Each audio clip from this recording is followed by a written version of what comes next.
বাংলাদেশের একজন টপ লেভেলের TikToker Omar on fire, YouTube ফেসবুকে কন্টেন্ট ক্রিয়েটর, মা পাগল একটা সন্তান, অনেক ভালো একটা ছেলে, নর্মভদ্র একটা ছেলে।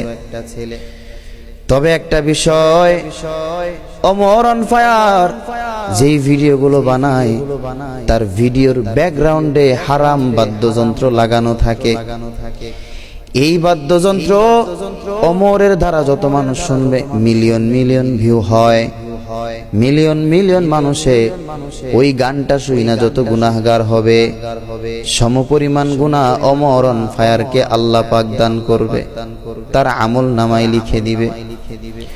শুধু তার আমল নামায় গুনাহগুলো লিখেই শেষ হবে না, তার ইন্তেকালের পর অন্ধকার কবরে এই যে দুনিয়াতে বাদ্যযন্ত্রের ভিডিওগুলো রেখে গিয়েছে, যতদিন পর্যন্ত মানুষ এগুলো শুনে শুনে গুনাহগার হবে, আল্লাহ পাক সদকায়ে জারিয়া হিসেবে তার কবরে এই মানুষের কিয়ামত পর্যন্ত যত গুনাহ হবে সমপরিমাণ গুনাহ তার আমল নামায় যেতেই থাকবে।